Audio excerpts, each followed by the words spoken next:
Hello everyone and welcome to the Rift. Today we're ranking the top 10 green cards in the Origin set. This video is going to be divided into two sections. First I'm going to go over the top 5 units and then the top 5 non-units. I'm going to split the video into two parts because it's a bit difficult to rank units against spells, for example, and I didn't want this list to be like all units in just a spell or two or all spells in just a unit or two, so I wanted some variety. Alright, starting off with units, we've got some honorable mentions. There's quite a few good units in green. We've got Stalwart Oro, just a solid 2-drop, 3 might on defense. That's about it, just a good 2-drop. Slightly overstated on defense, which is nice. Really good in decks like Master Yi, and in Ari as well, that want to hold and are good on holding. Next, we've got Adaptatron. This is green's gear removal, which is pretty nice. It's a decent sideboard card against decks that rely on gear, but that's about all it does, and that's really its only use case. Next is Wizened Elder. He's 6 might for essentially 5 energy most of the time, which is slightly overstated. It's an okay card, nothing crazy. It's just a nice 4-drop that doesn't cost any power and has a little bit of benefit on top of it not having any power cost. Next is White Flame Protector. This guy is pretty big. It's a decent top end unit in decks like Master Yi to help punch over big things. Master Yi doesn't really have much punching power outside of Primal Strength and his chosen champion, so having a little bit extra just as a failsafe is kind of nice. Some people play it, some people have cut it from their list, but I think it's a decent include depending on the format. Really good against ramp decks and Volibear, and it's also decent in the mirror as well, because Yi is definitely better on defense than he is on offense, so you're gonna need a little extra punching power in that matchup. Next is Sunlit Guardian, just a decent unit. Ari really likes playing this guy, so does Master Yi. He's just 4 might on defense with tank. The tank really doesn't matter that much, it doesn't really come up, but just being 4 on defense and base 3 is pretty decent. And he only costs 3 energy, so the amount of might you're getting for his cost is pretty decent. Alright, now to the actual list, our top 5. Number 5, we've got Clockwork Keeper. This is a really nice 2-drop. Not only is it a decently statted body in the early game, but in the mid to late game, it can also draw you a card for no extra energy cost, just a power, which is pretty nice. He's good throughout every stage of the game, early game, mid game, and late game, so yeah, that sounds like a really good unit to me. Nothing crazy though, so he's a little bit lower on the list, but still really good. Number 4, we've got Wielder of Water. This guy is pretty good. He's 3 energy for 4 might on either offense or defense, so he's just as good at defending as Sunlit Guardian is, but he's also a little bit better at attacking. He doesn't have tank, but that's really not that relevant, and especially in certain decks like Master Yi, where you're only holding with 1 unit anyway. Yeah, this guy's just really good stat-wise. For 3 energy and no power, you get 4 might, which is nice. Really solid early gameplay. Really great unit to draw turn 1 when you're going second. Alright, now we're getting to some of our powerhouses. Number 3, we've got Yasuo. This guy is really good. He essentially attacks for 12 might just by himself, and with pump spells he can attack for crazy amounts of might, like 16 plus. He can easily clear entire boards of big stacked units, even against Volibear. You're basically just not holding a battlefield against this card. It's really strong. The problem is that it's a bit slow outside of being played in the Yasuo deck, and it is a little costly in terms of power. It does cost 2. So unless you combo this guy with something else like spell that can move him immediately, it's not amazing. It's a very telegraphed card. He just has to sit there for a turn and then wait to attack. But yeah, comboing this guy with a lot of other cards is really insane sometimes. I think this card is just going to get better and better as time goes on. He's a really strong powerhouse when it comes to punching battlefields. Alright, number 2 is Blitzcrank. This guy is insane. He's very strong. For 5 and a power, you get a 5 might with tank, which is a bad rate, but he is also a removal spell on top of that, which is really strong. Just by himself, he can kill something with 4 might or less, so you're essentially getting a swing of 9 might net on the board, which is really good for 5 and a power. This guy is a bomb to drop turn 2 going second. That is a super strong play. He gets even more value potentially in a deck like Ari, because now he can kill things with 5 might or less and survive. of, thanks to the legend effect. Yeah, this guy is just extremely strong. And number one, what I think is the best green unit we have, I think you could have seen this one coming. It's Sona. I think this card is crazy. It's really only good in decks that want to hold, but if you're playing a deck that wants to hold primarily, it's a no-brainer to just include. It gives you potentially a ton of energy throughout the game if it lives. Even 2 turns of rocking this effect is a crazy amount of energy generation. It can potentially just put you so far ahead if your opponent doesn't deal with this card that you basically just win the game. That's probably not going to happen, of course, because your opponent knows that, so they're going to put resources into killing it most likely, but just the threat of this card taking over the game by itself is enough to warrant it its number 1 spot, I would say. And as time goes on, and as we get more cards and more decks that want to hold up energy as they pass their turn, and more good spells to play with this card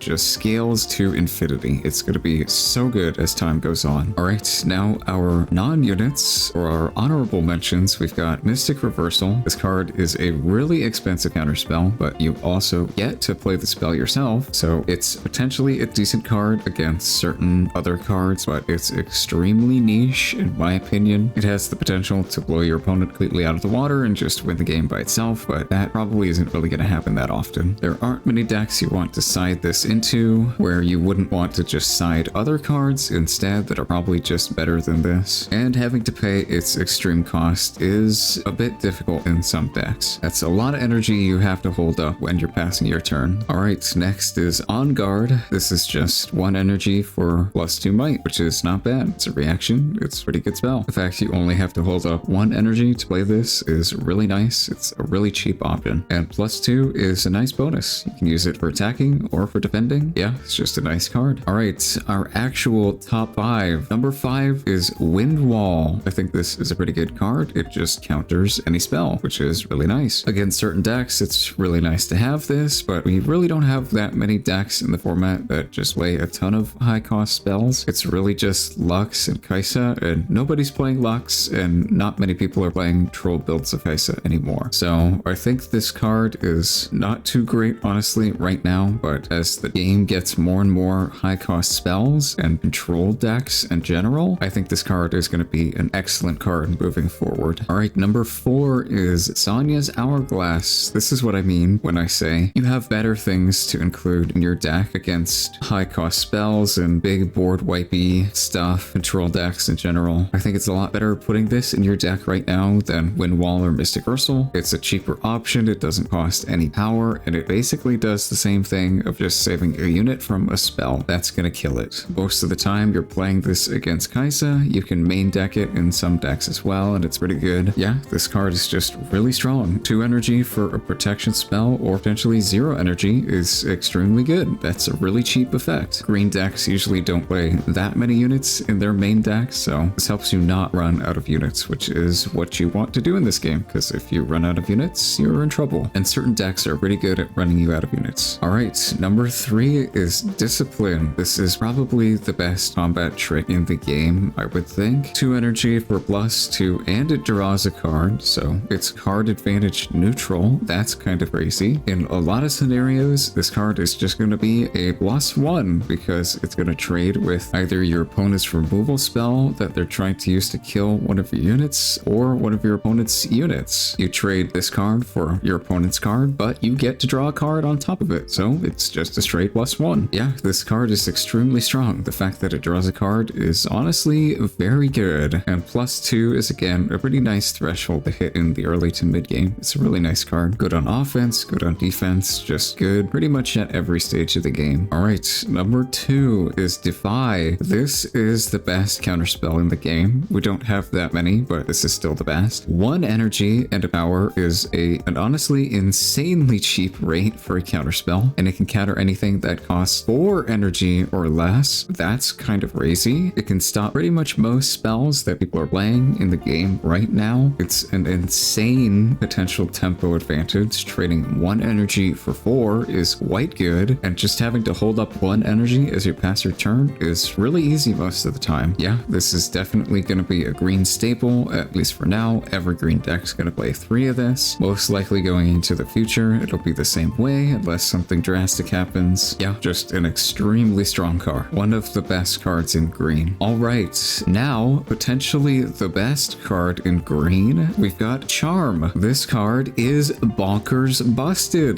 This is a 1 energy removal spell. That's crazy. In decks like Master Yi and in Ari, it gets even more value because it can kill even bigger things. Yeah, I think this is just hands down the best green card. It's very good. It's so cheap for a removal spell. Just 1 energy, kill something is really nice. Obviously, it can't kill anything because you have to have a bigger unit, but even then, it's still pretty good. And against decks like Volibear or Ramp decks, where you can't really kill the stuff they play, you could just push them off the fields to score points. So it's even still kind of useful in those matchups. Yeah, this is just the best green card. It's extremely strong in basically every matchup, and going into the future, it's just gonna be better and better. A 1 energy removal spell is crazy. All right, that's all we have for today. I'll be posting a ton more videos in the future, as well as live streaming. So if you want to keep up to date, then you'd better hit that subscribe button. And of course, if you want to start playing Riftbound, you can do so right now with the links in the video description. All right, that's about all I wanted to say today. Take care.